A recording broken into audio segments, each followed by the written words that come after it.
To go into Arrested Development, what is it about? What's the summary of your book? It's about how the great refusal of established norms and values, which hit the headlines and everything else, particularly in the 1960s, how that great refusal turned out to be in some ways a refusal or an unwillingness to grow up. So that's the title, Arrested Development, and the subtitle, Pop Culture, which is a bit of a catch-all general phrase to try and capture how the counterculture had gone mainstream. Pop culture and the erosion of adulthood.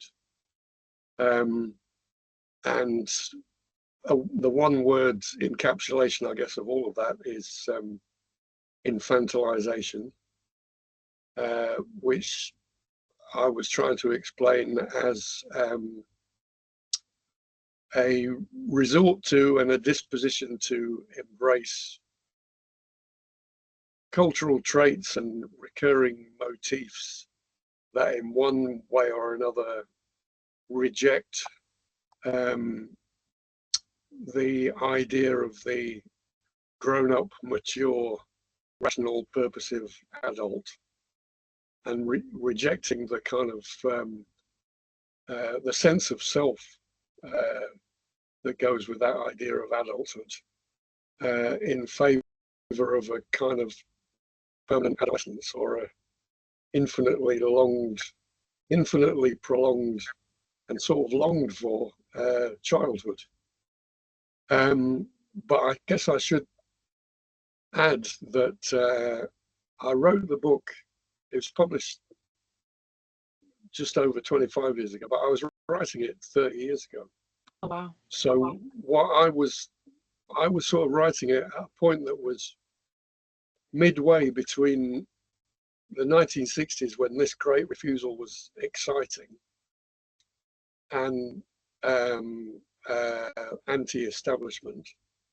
I was writing at a time which is roughly chronologically midway between that period when the counterculture was exceptional, and nowadays where I think those attitudes and those cultural traits and motifs are the establishment. I think what's happened in the 60 odd years since the counterculture, and in an accelerated way in the 30 years since I was writing the book, is that these assumptions about who we are and how we never really are rational, purposive subjects of history in the Enlightenment sense, we are now governed on the assumption that we're not that, and that we're more childlike and never quite grown up and never quite capable of autonomy. So yeah, the book was written at a point that was roughly chronologically midway between the high exciting moments of the counterculture and what seems to be now to be a mode of governance which treats people like they're like they're no older than their shoe size, or whatever the phrase is. You know what I mean? Yeah. Yeah. And what inspired you to write it?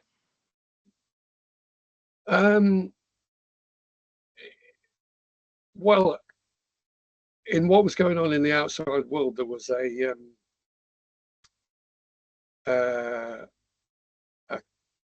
kind of celebration of safetyism, even among people who thought they were breaking the boundaries. So the run up to me writing this, the first half of the 1990s, the sort of radical end of what quotes young people, closed quotes, were doing at the time was rave culture, which brought them into conflict with the dog days of the Conservative governments and the sort of men in grey suits who characterised the John Major government that followed on from however many years of Margaret Thatcher. Yeah. So there were people who thought they really, in some ways, I guess they were on the front line of being anti-establishment, who were, in the slogan of the time, fighting for the right to party, not be in a political party, but to fight for the right to set up a sound system in a field and take ecstasy, and until eventually you came down off it. Yeah. But the remarkable thing about ecstasy, excuse me, and the way people who advocated it were celebrating it and advocating for it, was that it made everybody like children. And they were kind of, these are kind of cliches, but they were talking in these cliches of it, of being kind of embracing people and being touchy-feely and not having anything but other than warm feelings for everyone else and everything else in the world. And in terms of, I was thinking, if that's rebellion today, it's not a very robust form of rebellion. In fact, it's a bit of a sad degeneration from people of previous generations who had put their lives on the line in the attempt to transform the world and emancipate everybody in it. Yeah. So that was my, it was partly a response to that going on in the outside world. It was also in some ways a personal, not exactly a letter of complaint, but a sort of register of disappointment, because I was a boy when mod was going on, the first subculture that anybody really wrote much about in the UK anyway. And I was kind of pre-teen, but wanting to be a bit older. When you're 12, then you want to be 16, 17, and you can't wait. Yeah. So I was looking on the counterculture, the kind of the possible revolution in Paris and the Grosvenor Square demonstration outside the American embassy. John Lennon was at it. Was it 68, 69? I can't remember offhand. A protest against the Vietnam War. And I was thinking, I really want to be in this. And when I got there, it's like it wasn't there. It had become more introverted and more like what Christopher Lash, who I relied on quite a lot in what I wrote, what he called the culture of narcissism. So the counterculture was already, by the 1970s, becoming so much more introspective, as in, what was that Timothy Leary slogan? Tune in, turn on, and drop out. I mean, that again is a caricature, but it's where it was headed. So if it had been there, I would have been in it by 1975. And 20 years later, I kind of was writing to say I was sadly disappointed that it wasn't there when I was old enough to participate in it. Yeah. So those are the sort of external and internal prompts to get me started on it. And did you feel there was a gap in the market at all? I'll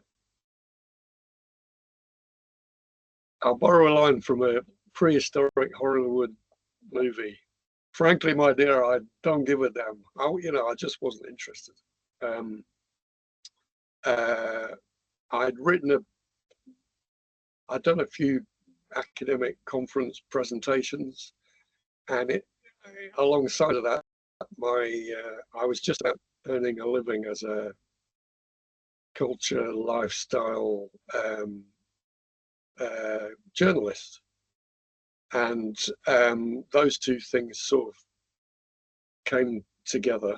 I mean, I was changing career-wise. I was changing horses between journalism and what turned out to be a kind of career in academia. And I'd been writing articles for publication in magazines that were getting longer. And when I was going to academic conferences, if anything, I was criticized for not using the long-winded jargon. Anyway, there was an expression of interest from a publisher who'd heard me at a conference, or maybe she'd read a magazine article, I can't remember which. But she said, do you want to put in a proposal? And if it's accepted, we'll give you a miniature advance because you are a professional journalist rather than a salary earning academic. And that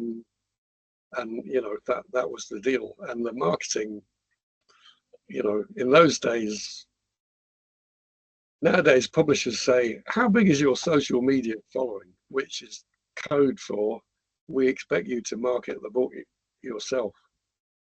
But in those days, they thought it was their responsibility to bring your copy into the public domain and persuade other people to buy it.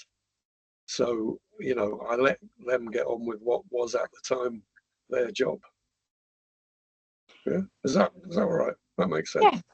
Yeah. And moving into more of the content in your book, your first chapter, alienation, right. There was a specific section that went on from mentioning about the birth of cool and sort of how subcultures form. Would you be able to explain this a little bit? Yeah, sure, gladly. All right, let's. I'll do it two bits, and then you might have a follow-up question that nudges me into joining them together. Okay. So the sensibility or the orientation towards the world and yourself in it that promotes alienation and that kind of wears alienation as a kind of badge of identity. Yeah, I think that really did start in America, in and around cool jazz and the beatniks, the beat culture associated with writers like Jack Kerouac. Yeah, and the reason why I think alienation is a key word to all this, and maybe let's not just have it as a word, given the nature of your project, let's say it's a word which is summed up in wearing black pretty much all the time. Yeah. What does that say? I think it says, I am absolutely not going along with the acceptable norms of kind of compromise and give and take, which are as multifarious in everyday life as are the colours of the rainbow. I don't do that mix and match. I am so estranged from the mainstream that in the way I present myself to the world and for that matter to myself, I'm absolutely black, and that's final. For as long as I wear the costume, that is, it's fine. Yeah. So it's a kind of a dress code that says what Marlon Brando said when he was pointedly wearing, I think, black leather trousers and a black leather jacket of a motorbike gang. In answer to the question, what are you rebelling against, Johnny? Answer, whatever you got. Okay? And it's that I absolutely reject. I'm alienated from your mainstream values. And the emblem of that is in my clothes, my kind of costume, which is a badge of my alienation. And then there's an extra layer to this, which is in Western culture anyway. It's not the same the whole world over, is it? But in Western culture, the black is associated with death, the end of life, which is associated with light and enlightenment and all those colors which eventually are integrated into white light. Yeah. So the deathly pallor, the color, the blackness has an added layer of refusal. It's a way of saying, it's to paraphrase that Bill Shankly proverb about football. You know, some people say that alienation is a matter of life and death. No, it's more important than that. It's I want a badge of my alienation, and I've chosen as my badge of alienation a color scheme that is more important than life because it's associated with death. Yeah. So that's maybe a continuation of what I was saying about alienation, which might play with the particular subculture that you're interested in, which in my innocence, as far as I know, is quite closely associated with wearing black all the time. Yeah. When it comes to subcultures, I'm indebted to my late friend and visionary social and cultural theorist, Professor Phil Cohen, who way back in the early 70s recognized that for the people participating in them, subcultures provided a kind of magical resolution to contradictions, to things in their lives that didn't add up, but which could not, or they did not seem to be able to find a way to resolve those contradictions, those impermeable blockages. So in terms of policy or politics or changing society, whatever term you want to use to bundle that ambition. So instead of those kinds of ambitions, they turn themselves round to a cultural manifestation of magical thinking, so that particular objects, they might be music or items of dress or the way you do your makeup or whatever, take on a kind of shaman-like magical quality, that if I have this close to me, if I have this with me, it will almost like wave away the things in the wider world that are impervious to what I want them to be. And these things help me to create, in my mind's eye and in my immediate context, and especially among other people who share in this subculture, a kind of magical world that is half in and half out of the rest of the world, in which we can magic away the things we can't deal with, and as a result, by implication, we become the kind of people that we want to be, that the rest of the world won't allow us to be. Does that add up? Yeah. Yeah. Is that all right?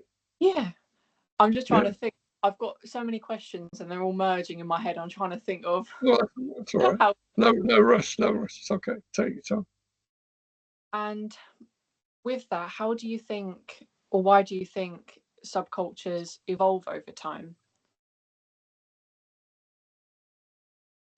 Well, I think in a way the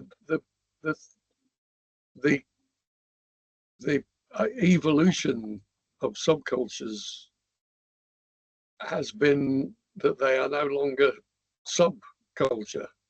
They are no longer underneath the mainstream. What they assume about who we are and how we can act in the world, or for that matter, what are the limitations on how we can act in our world, they are absolutely above and below and embedded in not just the surface, but the today's way of being, which if I was a true academic, I'd dignify with the word ontology, which is two words meaning, with Greek origins. See, I'm pretending to be a lecturer again now. Logos meaning logical theory, explanation of, and ontos meaning being, how we are. So the kind of what passes for a theory of who we are in government, and in the way we're encouraged to deal with each other on a day-to-day basis, assumes, like only subcultures used to do, that we need a magical resolution for the intractable wider problems of the world. And in particular, I think the way in which we're governed and managed today treats us as if we are members of subcultures, and seeks to manage us in kind of modules, which are now known as identities. So if you are present yourself as signing up as identifying with this or that, then the state, and for that matter, corporate managers, will relate to you in a way that's tailored to your identity, in much the same as if it were something akin to, and I say as if it were, I think that really is akin to being identified with a particular subculture. And so I think the evolution of subcultures is that they're another terrible line of its time. They're everywhere and nowhere, baby, because that's how we're encouraged to live now. Thankfully, there is some level of rebellion against what 60 years ago was the primary version of rebellion. So whereas subcultures always have, and especially now, it's obvious now the mode of governance has been made in their image. Subcultures always did involve saying to a small group of people, we are special, and everybody else is like a non-playing character, yeah, like an NPC, yeah. And that was a mode of rebellion 60 odd years ago. Thankfully now, there are some people saying, no, we're not actually like that. The values which matter most and the aspect of our humanity which matters most is that element or those aspects in which we are universal, in which we are part of a universal humanity. And that's where I think the rebellion against what is now, the rebellion against what used to be rebellion, which is now conformity, that is the kind of mindset that I think the new version of rebellion will come from. And in what I write now, I try to write things that sort of register with that outlook, which correlate to that outlook. But you know, I'm writing more or less poetry, so I'm not expecting it to catch on in any big way. On the other hand, you know, the beat poets did, and their sensibility, as it was expressed in the lines they wrote, were part of the spirit of the times in late 1950s America, which went on to be a big influence on 60s Britain and beyond, all the way, albeit indirectly, to today. So who knows? And going back to like the evolution of subcultures, relating it to emo, so it's sort of, it stemmed from punk music with emotional, very honest lyrics, mixing those two together. And what happened was in the 2000s, it became mainstream. Right. You would never sort of hear a punk sounding song that was #1 in the charts. It just wasn't heard of. So it became mainstream. And then through the 2010s, it died down a lot. And relating it to your point, do you think that's because it became the mainstream and the subculture has evolved, it's moved on? I think that's true of, you know, as it were, the whole syndrome of subculture. That insofar as the infantilization that of which they were a correlate has become mainstream, it's overall, you don't need them because they're everywhere. You don't need a special place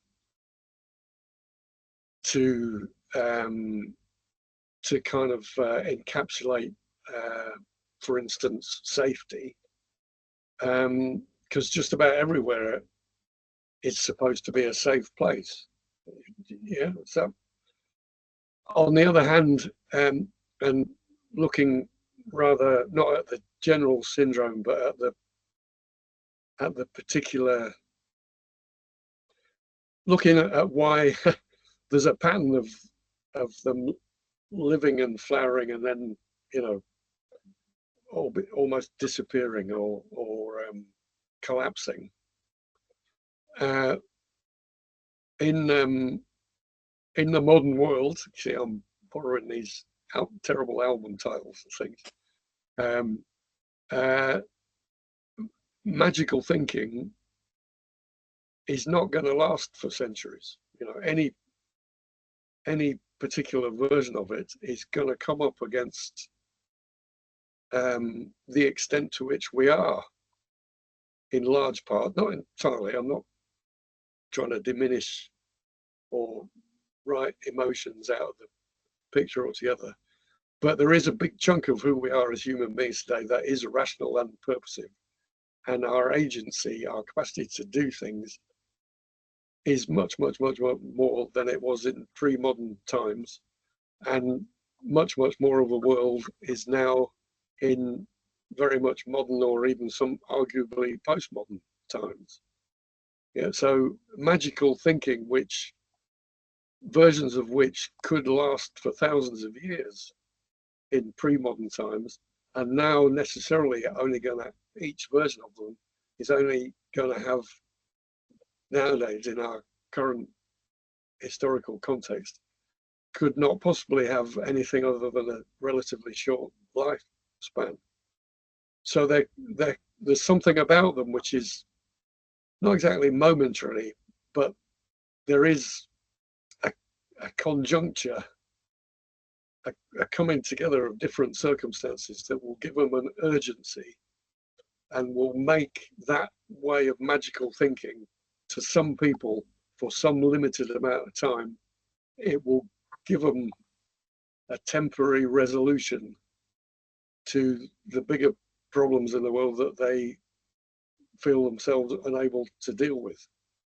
But I think of necessity, each of those particular versions of magical thinking in a modern world that is to a considerable extent superseded, gone beyond magical thinking, none of them are going to last very long.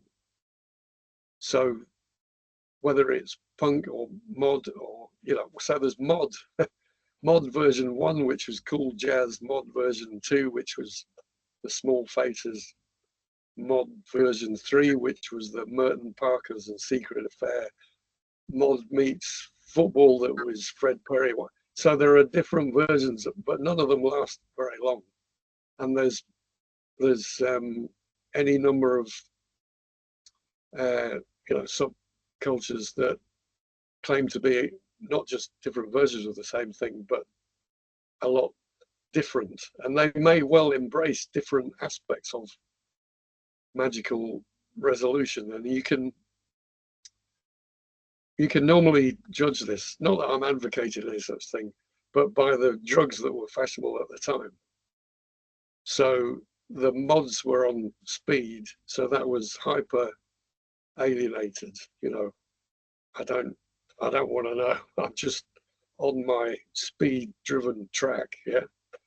And I'm gonna dance the night away. And that was the same sort of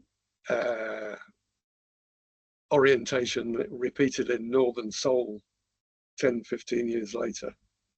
And then the rave culture did a revisioning of psychedelia, but with, so All You Need Is Love and the Beatles and their Magical Mystery Tour and Sgt. Pepper was kind of replayed in rave culture in the 90s. What I'm trying to say is each of these different iterations of the subcultural sensibility, each of them prioritize a particular aspect of the great refusal, and it's very often encapsulated in whatever happens to be their signature, their drug of choice. And none of them last very long. They're all a bit like a trip. There's the high and then you come down, because a magical resolution is not going to last very long in a modern world. And that's partly because the modern world is intrusive, and that, which is, you might say, an anxiety-making thing. But thankfully, the other aspect of it is that as human beings, we are largely beyond that, and we can go further than that. Which means the subcultural syndrome doesn't have to be anything more than temporary protection, because humanity is bigger than that, and we don't need it to be.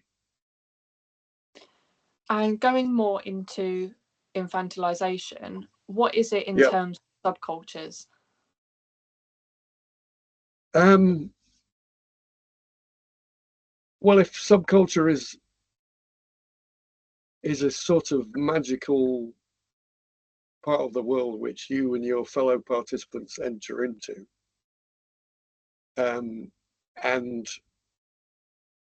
it has the effect of screening out the rest of the world. It's like going into a playpen or a children's play area, because the effect of it is to form a protective barrier, a kind of cushioning, which keeps out the rest of the world and its unwelcome, grim realities. and uh, I mean, we do this for children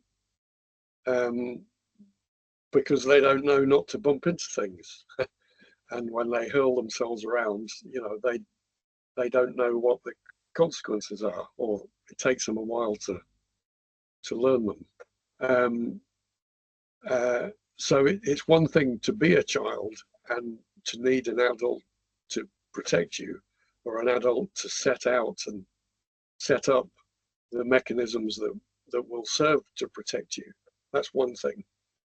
But for people who are chronologically adults in their 20s, 30s, you know, nowadays all the way up, to need and to say they need, and for that matter, when government or management invites them, encourages them to want to need the cushioning, that is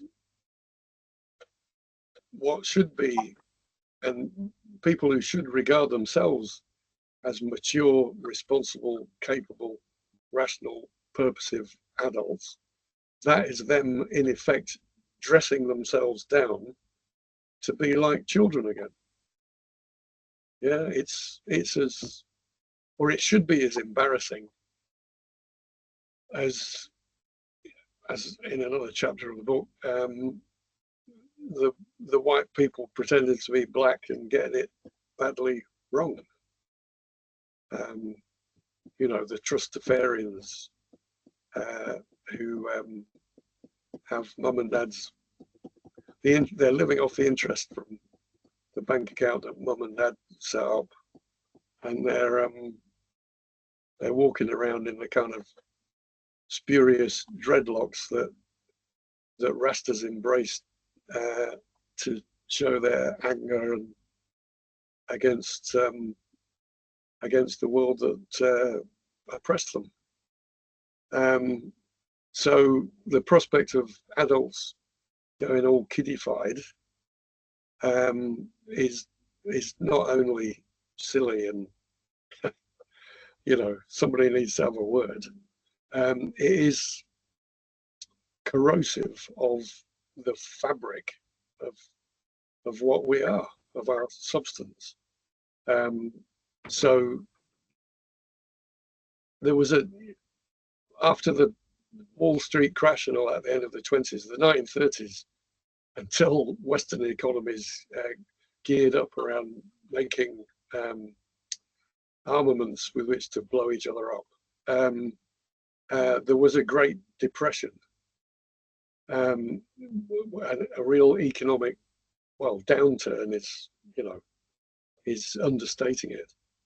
I think in the 30 years since I was writing that book, we have experienced a great regression, which amounts to a downturn in our expectations of what it means to be human. And thankfully, not everybody's completely sold on it. You know, we are, and the world itself keeps us in some ways attuned to what we can be. But there is pressure to go along with this corrosion, erosion of the substance of humanity. And the irony is, that's another chapter.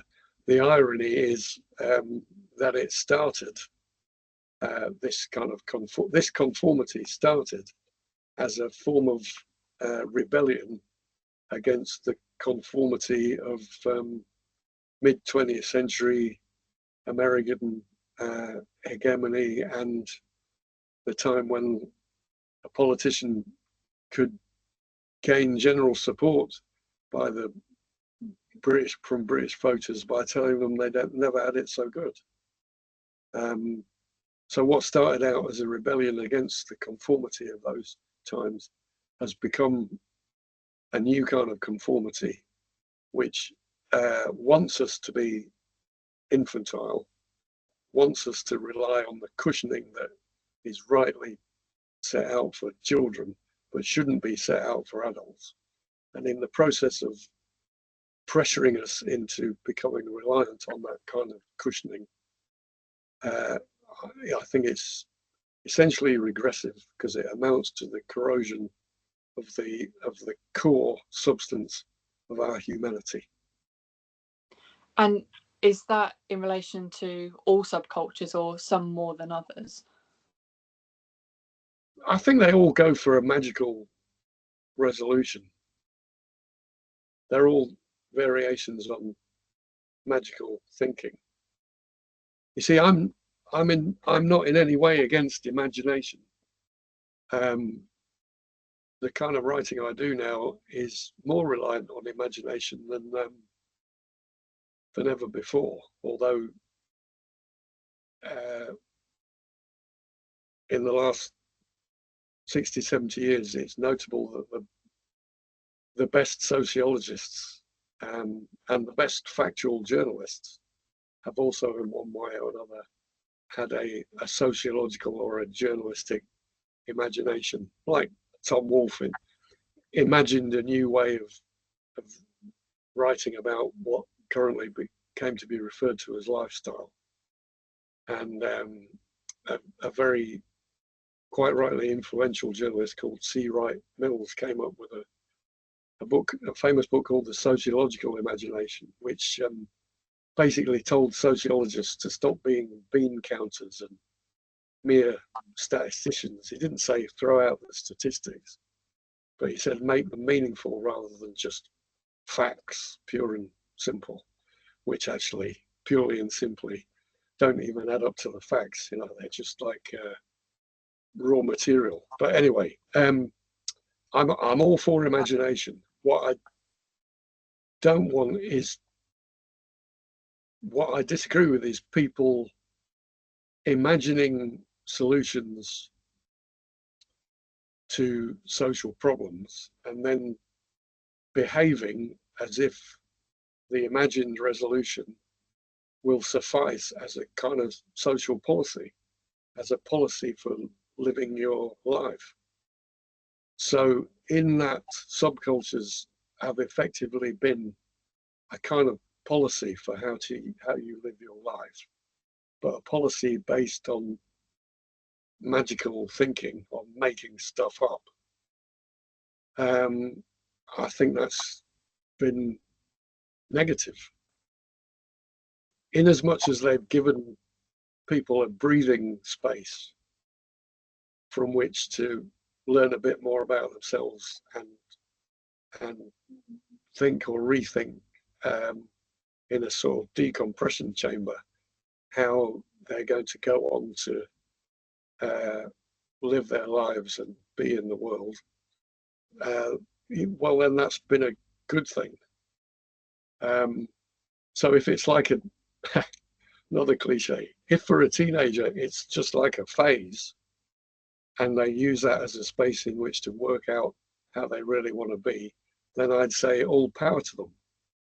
But what has happened is more like subculture entrapping us, or the modes of relating to each other associated with subculture. It's more like it's become a kind of entrapment,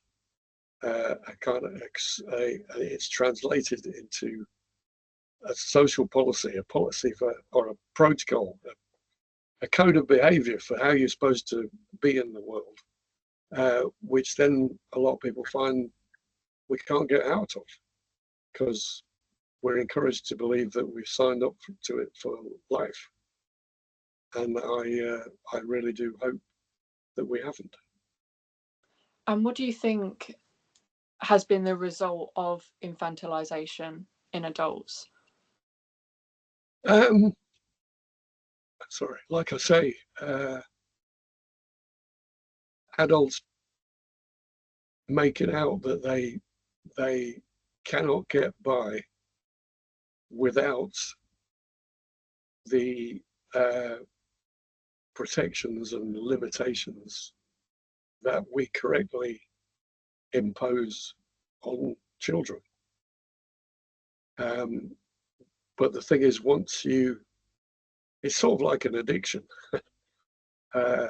If you continue throughout successive decades to be reliant on a less than adult, on a pre-adult um, way of being, then the chances of you being able to give that up and actualize who you could be diminish the longer and longer you do it. So another phrase I used, not exactly because I thought infantilization was too pejorative, because I don't think it's any more critical than it should be, but as a way to add a further note of explanation as to how it works. I think what we have are successive generations of adolescents. So they're adults chronologically who stay at the level of adolescence. Not that I've seen it, but this possibly explains the obsession, pretty much, among adults in the commentariat who can't talk about anything else seemingly except that TV show Adolescents, because they themselves are pretty much preoccupied with adolescence, and that's just, I think, one little symbolic gesture of how locked into adolescence so many adolescents continue to be, and it's to the detriment of the whole of humanity and what we could all be doing if we were able to act on to every other adult human being as a capable history-making subject, and an agent that together with the rest of us can change the world in a progressive direction. If that's how we looked upon ourselves and each other, there ain't no limit, I suggest, to what we could achieve. But what we're tending to do is to limit ourselves to the status of nearly children, or not quite adults, or, to put the two words together, infantilized adolescents. And I believe you said this in an email, linking 1960s counterculture with infantilization. Do you think, I suppose, when do you think infantilization really came to play? Well, I think it was coming to be a perverse kind of goal as early as beat writers and the mods that Phil Cohen first observed as looking for a magical resolution to adult problems that they couldn't see a way to address. So in the very idea of beat, it comes from, it allocates it ascribes a kind of sacred status to being beat. Okay, the world is too much for me. I'm beaten by it. It's beat me up. But because I recognize that, and because I behave in accordance with the realization that the wider world, I just can't deal with it. It's too much for me. That makes me kind of holy. That gives me the status of a beat, yeah. And the very earliest writings about it by people like Jack Kerouac explain that. And writing about it as he did, the the figure, the person that he knew, um, who sort of represented this, was a heroin addict, and as far as I know, I can't, and I wouldn't want to speak from experience. The drug puts you in a position where you certainly cannot act in the wider world, and you don't want to be. You don't want to do that.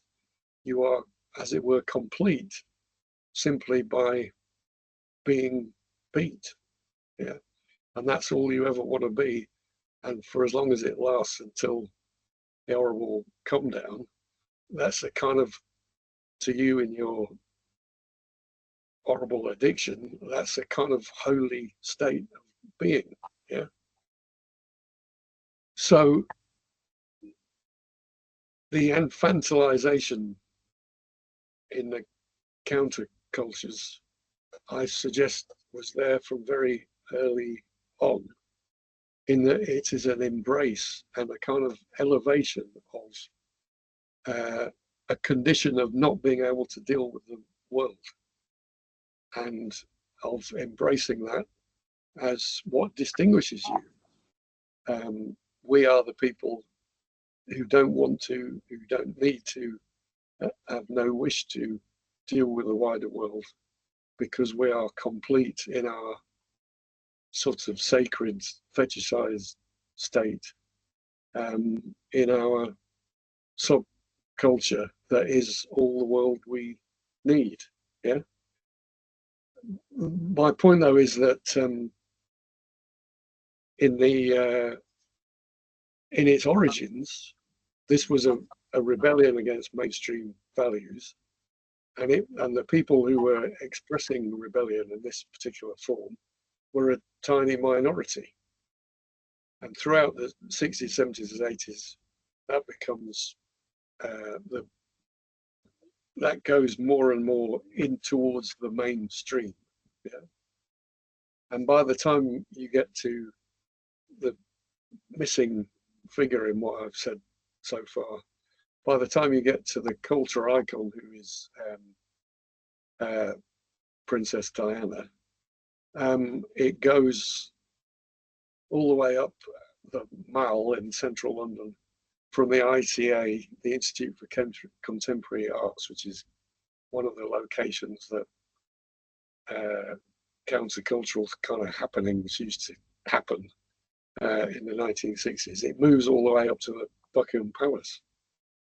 And in Princess Di, you have the figure, the cultural persona, soon to be an icon, who is first of all beat by the royal family, allegedly, and then beaten unto death by the paparazzi, at which time she becomes, or the icon of the people's princess, becomes, yes, a kind of sacred object. And when, in that famous and even now controversial interview with Martin Bashir, she said, I identify with battered this and battered that. I'm identifying with the people who are beat, because I've been beat myself by what the firm, the royal firm, has done to me. You couldn't, in the popular embrace of the people's princess, you couldn't get more widespread than this adoption of a woman who gained traction by saying, I've not been a full robust adult. They've beaten me into a state where I'm beat. I'm a beaten individual, and that was her, dare I say, pitch to the viewing public in that Panorama interview. So she was a one-woman subculture, and then the subculture went as it were, absolutely, you couldn't get more mainstream than her funeral. And the friend of mine described it as the mourning sickness, mourning, that accompanied it and became the national mood in the late 1990s. So, you know, if you want a moment where that less than adult persona is embraced as a national icon, that is, you could say, is counts as a kind of turning point. Yeah. Do you have any alternative solutions to subcultures forming?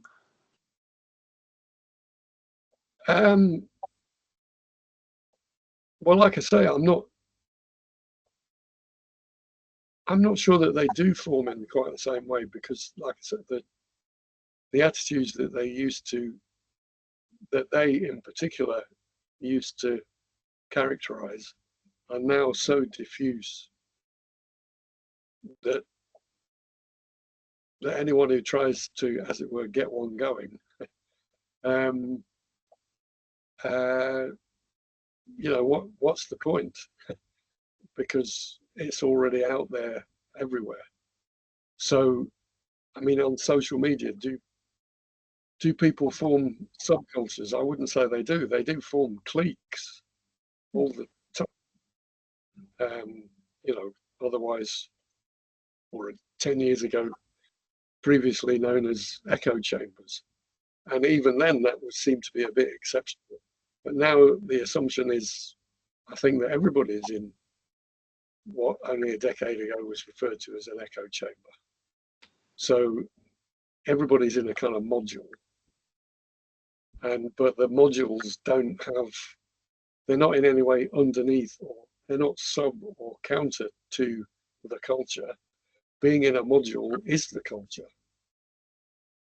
So, you know, what's the motivation for, you know, everybody in their module or their identity wants to say we're a bit different, and quite often, all too often, they want to say, and everybody else in their module is the equivalent to a non-playing character. They're not really in the game like we are, but everybody's doing that all the time. So, and it's, you know, it's all out there in the in what is called social. I think in some ways it's sort of antisocial, a cliquish kind of digital media.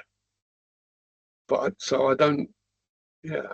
I mean, you can have people, right? People will endlessly try to combine, for instance, in music, different elements to try and, you know, we're all standing on the shoulders of giants.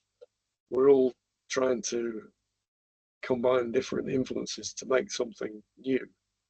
God, I think that's a good thing, that people are all the while trying to make new things. And if that means that they also value what is indeed valuable about musical or any other artistic tradition, that's all to the good. But making new stuff and making up new combinations of existing stuff in the hope that they will synthesize into something altogether different, I think that's going to carry on happening, and I'm all for it happening. But that having the status, the significance, the temporary otherworldliness of subculture or counterculture, I can't see any examples of that happening. I don't know. Maybe you disagree. Do you think it is? Do you think another one will come along any minute? It's such an open question. I personally think, because of the rise of social media, sort of trends and subcultures, they come and go a lot more quickly than they have ever been. Yeah. So, you know, who knows? There might be something that comes along, but within 2 months, 3 months, it will go again. So I don't What do think you so. think? Forgive me, I shouldn't interrupt, but in response to that, I think very useful point that you make. If it's so transient, can it really is can it claim to be a magical, even a magical resolution of the rest of the world?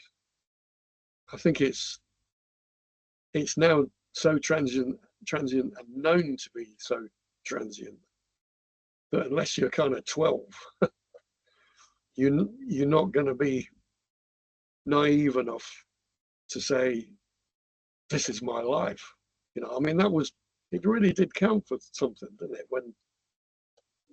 When people were 14, 15 or whatever, they would not see beyond the period in which they would be emo or whatever it happened to be. It would be their life for the foreseeable future, for as far in the future as they could foresee. I I think unless you're very, very young nowadays, some people would say too young to be so young that you ought not really to be on social media anyway. You're not gonna there's not gonna be that degree of credence to it, yeah. Which to my way of thinking means it doesn't really constitute, the magic isn't strong enough to call it a subculture.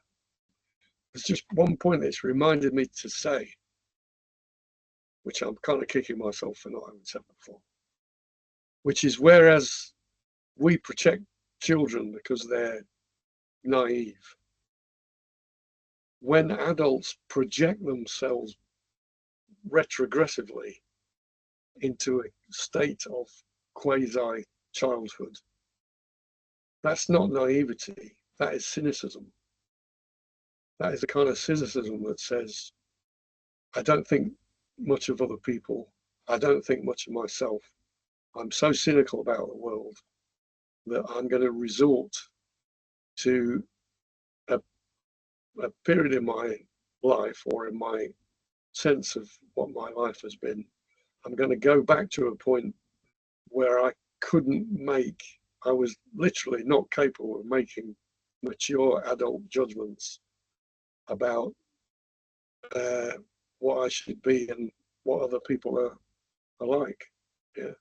So the moral degradation, I might even say decadence, that I think is embedded in infantilization is that it is essentially cynical, not just skeptical, which I think is entirely adult, but utterly cynical about other people and about ourselves.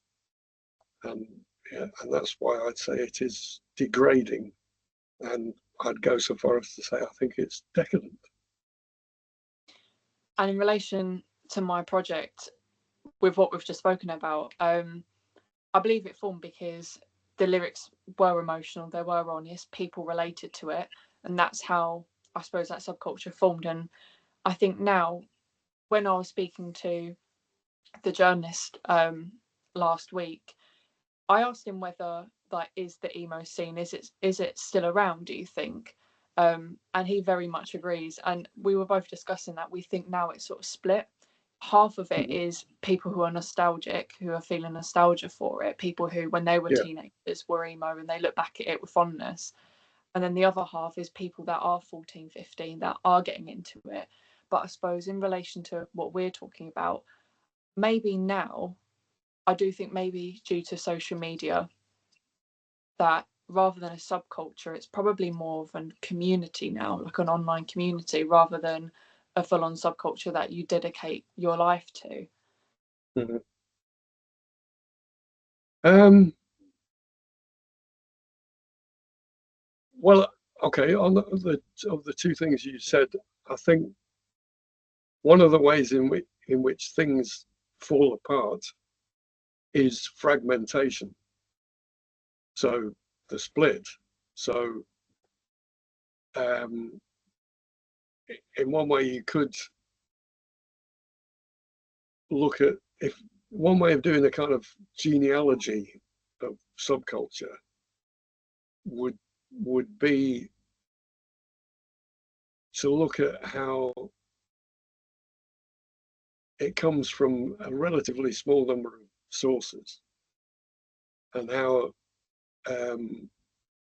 from the late 60s onwards it splits and it splits and it splits, and then there are kind of, you know, if you carried on with the terminology, there are kind of micro subcultures, and the smaller they are, the more prone to further splits they are. And like you say, there's this combination of juniors and nostalgic seniors, which ironically, you might say, sort of reproduces the parent-child relationship. I mean, I don't know it, but I bet the oldies are saying to the young ones, if they ever talk to each other, but you know, this is the right way to do it. I mean, I'm just guessing, but that. I think that's correct me if I'm wrong, but I'd be surprised if that wasn't the case. But the other thing, the other thing you prompted me to say is that if in the online world it doesn't hold up because people can be online and be this for 40 minutes and then they just, you know, and then as it were, they stop wearing black and then they go and make a cup of tea, right? And their kitchen is orange or something. You know what I mean? That may well be the case, but isn't the slightly, I mean, it is real, but then again, it isn't. The kind of the lightweight aspect of the online world that we can just press a button and then, as you will do to me in a minute, and then it stops. You know, you could, well, I would argue that is in itself a sort of follow-on from the flimsy scaffolding, the less than fundamental world of the subculture. So, to borrow a phrase that was talked about a lot 20 years ago, but I don't think anybody does it now. So, are you familiar with this idea? Oh, sorry, I'll turn this off.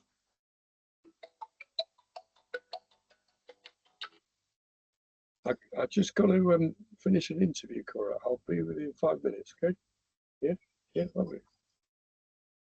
Sorry, that was a bit of an urgent one. We're talking longer than I thought because I'm going on longer than I should do. No, sorry. No, it's me.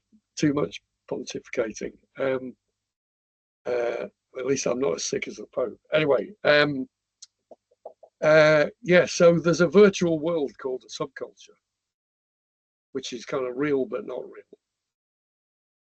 And 60 years later, there's a further instance of a virtual world, and it's online. Do you see what I mean? It's like have you heard of the law of diminishing returns? This is like the law of diminishing reality. You have a slightly unreal world, and for half a century, that unreality is where people go to express themselves. Some people do, and their numbers grow. And then 50 years later, it spawns an even more unreal world, which is real, but in another sense not, because you can press a button in that world and then you can go away and be your, as it were, real world person the rest of your life. So in that respect, they're a continuation. It's as much as you might say it's the fault of online media, we don't have subcultures anymore. What I'm saying is, up to a point that might be true, but look at it from another direction. And the unreality of the online world is arguably a continuation of the unreality of the subcultural world. So that, which makes social media and the cliques that are now everywhere, and a lot of them are online a lot of the time. That is, in many respects, a continuation of the cliques that were subcultures that were not online, but they were off at some degrees, removed, alienated, estranged from the mainstream world, and therefore they were a kind of exclusive virtual reality for the people who signed up to that subcultural identity.